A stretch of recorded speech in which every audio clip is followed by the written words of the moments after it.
Having the right equipment is very important, as this will reduce soreness, blistering, and injury.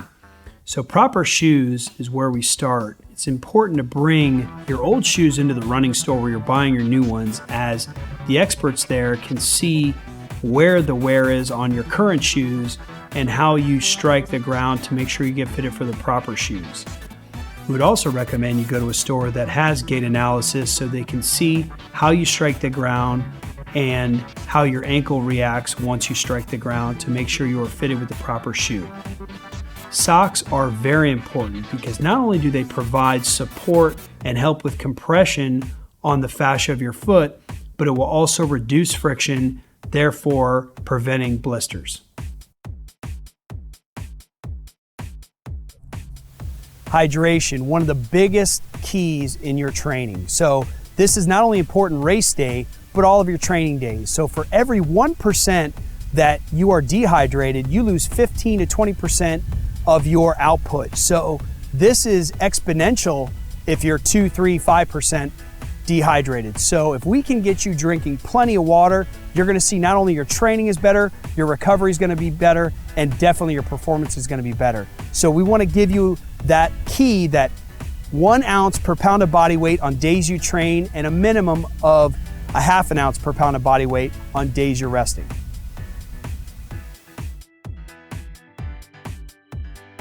So race day nutrition, very important. We have that old school train of thought of you want to carb up the night before, eat as much pasta as you can, and that way you'll have energy for the next day.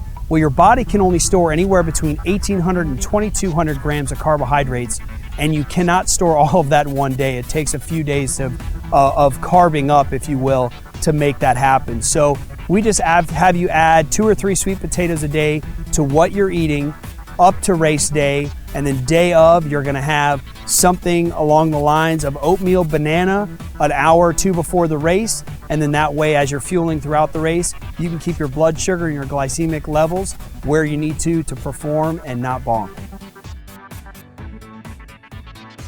Okay, so we just got back from our warm-up jog. So we're gonna start out with high knees. For beginner and intermediate athletes, you're just gonna pull that knee into your chest. So each time you step, you wanna pull a little bit higher. This is gonna help to mobilize your hips and your knees, which is very important to stay injury-free during your training. If you're an advanced athlete, you're going to get high knees. This is gonna be fast and dynamic. So it's going to not only signal that to your brain, but you're able to allow yourself to get that hip and those knees moving. So we're gonna move into butt kicks. So for beginners, you're just putting your hands behind yourself and trying to get your foot to your hand. So you're just tapping your heel. This is stretching out your quad from a dynamic standpoint and getting those knees ready for the work. If you're advanced, you have experience with this, we want you to do the dynamic butt kicks where you can see that we're getting contact on our hands and our backside. Now what we're gonna work into is toy soldiers. So for beginners, we want you to just reach out. This is opposite hand to opposite leg. He's keeping his leg extended, and each time he steps, he's trying to reach a little bit farther up with that leg to increase the stretch. And he's just touching his knee as a beginner. For advanced, you're gonna try to reach and touch your toe. Now, again, each one of these very important. As you step through, kick higher each time. Key point is to not kick as high as you can on the first couple of steps, as we want to work the muscles and those joints properly. All right, now we're gonna go into walking lunge with a twist. So what we wanna do is have that neutral gaze. He's gonna step out. You wanna have that 90-degree at the knee, both knees, and he's turning into the leg in front of him. So this is helping that hip flexor, your quads, as well as the rotation of your core, which is key during running to get warmed up properly. So you're gonna see that he's turning into that front leg, and what we see as a very key point is when he lunges, the back knee is directly under his hip. You wanna refrain from having that long step that is going to strain that hip, where we wanna warm it up properly. All right, now we're going into scooping the grapes. So as we all would like some fruit during our run, you're gonna see that he's taking 3 heel toe steps. This will help us alternate each leg. And we do these steps to keep our balance and keep us neurologically intact during this. It's easier to focus on it. He's pushing his hips back, keeping the knees straight, so we're able to see a good stretch on an entire posterior chain, which is your lower back, glutes, hamstrings, and calves. Last but not least, we're gonna go into the downward dog. So we just want you to get on the ground in a push-up position, chest to deck here. And what he's gonna do is lift his hips up, push back, so you can see his head's between his biceps now. And what he's doing is he is pushing his heel into the ground and alternating feet. So you're gonna have a 3 to 5 count on each one of these. We want you to do anywhere from 20 to 10 reps per side. And this is key to feel that stretch and push into it a little bit more each time. We don't want to achieve maximal stretch on the first rep, but by the last rep, you should be at maximal tension that you can handle.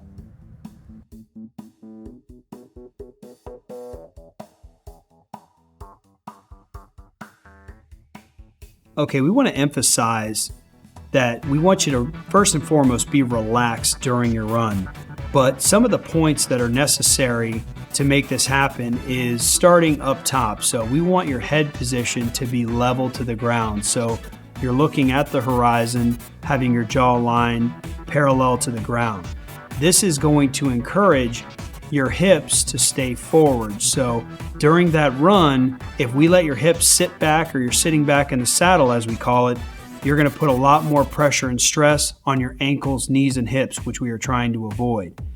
Last, we want to look at your arm swing. So it's important that you try to keep your hands, elbows, and shoulders running in front of each other. You want to really avoid swinging your arms completely across your body. This puts a lot of extra strain and stress on your body to try to straighten you out as you are moving laterally as you're trying to go forward. Listening to your body is very important. So as you feel any pain that does not resolve before your next workout, we want you to consider there might be some overtraining. So if you have an injury that is not resolving with short rest, or you have a hot spot, we want you to try to get recovery time increased, also ice and more hydration. Very important not to run through the pain. Ignoring these signs can not only lead to further injury, but sometimes permanent. And when you're in doubt, we want you to ask a medical professional. The friendly staff at Florida Orthopedic Institute is here to help. And as you're running on a regular basis, paying attention to your nutrition is very important, as carbohydrates are key to your performance and to your recovery, but definitely want you to emphasize the fat and protein in your diet. Post-workout, we want to give the same rule of thumb of carbohydrates and protein only. Avoid fat until your second meal after the workout, as again, it does slow your digestion, and we want to get those calories in to help support that recovery from the workout. This is a lifelong sport, and we want you to enjoy it for many years to come. This is only going to happen if you are paying attention to your running form and listening to your body. So stopping and resting when you need to, stretching when you need to, having proper nutrition and hydration, and best of all, smiling and having a good time during your workout.